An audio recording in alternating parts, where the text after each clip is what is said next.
इसके अलावा एक बड़ा इंपॉर्टेंट सवाल होता है, does the duration of the intercourse matter, कि कितनी देर आप इंटरकोर्स करते हैं, क्या इस चीज़ से मैटर करता है।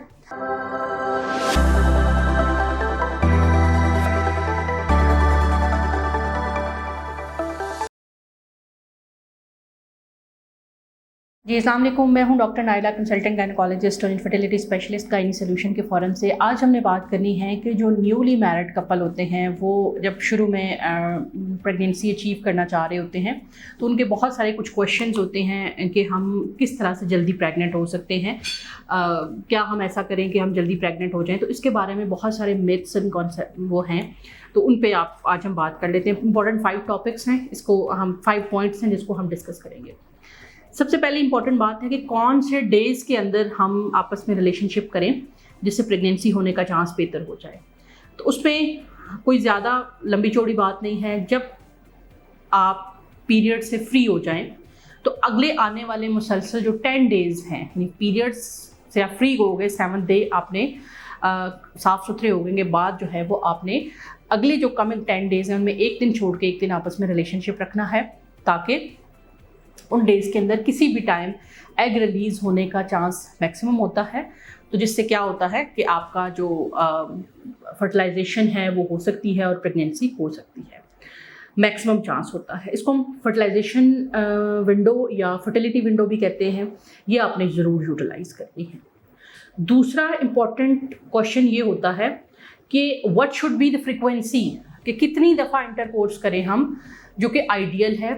वैसे देखा ये गया है कि इंटरकोर्स की जो फ्रीक्वेंसी है जो आइडियल है, जिसमें मैक्सिमम प्रेगनेंसी रेट ऑब्जर्व किया गया है, वो है आफ्टर 48 आवर्स, यानी कि ऑन अल्टरनेटिव डेज पे अगर आप इंटरकोर्स करते हैं तो वो बहुत बेहतर होता है।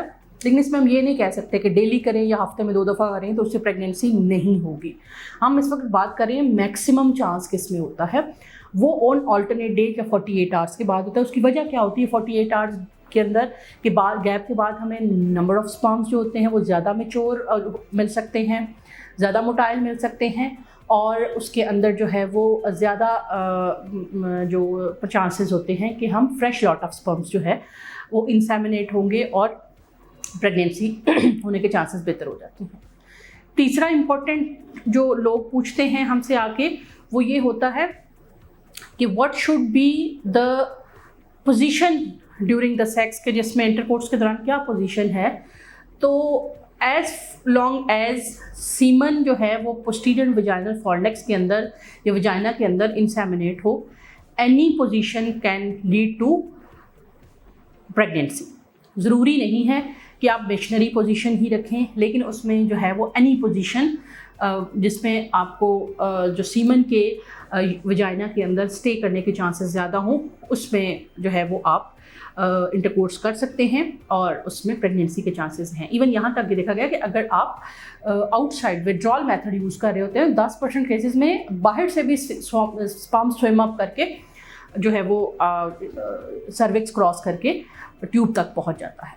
लेकिन मैक्सिमम हमारी कोशिश ये होती है कि हम पोस्टीरियर फॉर्निक्स यानी पूल हो जाए सारे का सारा सीमन वजाइना के अंदर वेस्ट ना हो। चौथी अहम जो एक बात होती है वो ये होती है कि क्या इंटरकोर्स के फ़ौरन बाद उठ जाएं या हम 2 घंटे लेटे रहें या आधा घंटा लेटे रहें या क्या इसमें वो करें। तो इसके लिए हम आपको सलाह ये देते हैं कि उन केसेस में ये नहीं होता कि जो फ़ौरन उठ के जो है वो वॉशरूम चले जाते हैं या वॉश कर लेते हैं, उसमें प्रेगनेंसी नहीं होती है।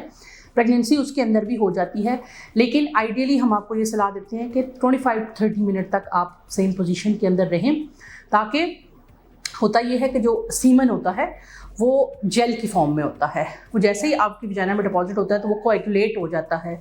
कुछ लोगों का कोएगुलेशन टाइम 50 मिनट, कुछ का 30 मिनट होता है, और उसके बाद वो लिक्विफाई होता है वजाइनल सिक्रीशन से, जिसकी वजह से स्पर्म्स वहाँ से निकल के स्विम अप कर जाते हैं, यूट्रस की तरफ वो फ्लो कर जाते हैं, असेंड हो जाते हैं।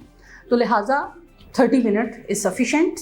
आप उसके बाद जो है वो वॉश कर सकते हैं या जो है वो अपनी पोजीशन चेंज कर सकते हैं। इसके अलावा एक बड़ा इंपॉर्टेंट सवाल होता है, does the duration of the intercourse matter, कि कितनी देर आप इंटरकोर्स करते हैं, क्या इस चीज़ से मैटर करता है। हमारे यहाँ प्रीमेच्योर एजैकुलेशन का बहुत सारे मेल को प्रॉब्लम होता है, और अगर प्रेगनेंसी नहीं हो रही होती तो वो कहीं ना कहीं अपने आप को इसका इल्ज़ाम ठहरा रहे होते हैं। तो यहाँ पे मैं आज एक बात वाज़ेह कर दूँ कि ड्यूरेशन ऑफ सेक्स का बिल्कुल कोई रिलेशन नहीं होता है उसके साथ, प्रेगनेंसी के साथ, unless and until the semen is inside the vagina and that's it.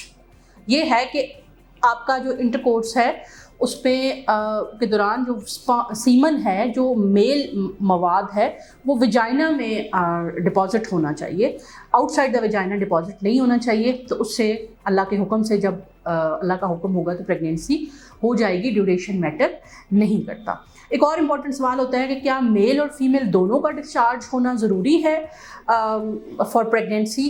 तो दोनों में से इस चीज़ पे डिपेंड नहीं करता, बस सीमन चाहिए होता है फॉर द प्रेगनेंसी। और अगर किसी को इनऑर्गेज़मिया या ऑर्गेज़म ना होने का, फीमेल में मोस्टली प्रॉब्लम होता है, अगर है तो अगर वो नहीं भी डिस्चार्ज होती तो वो प्रेग्नेंट हो सकती है, क्योंकि रेप के केसेस हमने बहुत दफ़ा देखा है। ज़ाहिर है रेप में कोई भी पेशेंट, बच्ची जो होती है या लड़की जो होती है या खातून जो होती है, वो अपनी मर्ज़ी से उस एक्टिविटी में इन्वॉल्व नहीं होती है, and there is no chance of orgasm और डिस्चार्ज।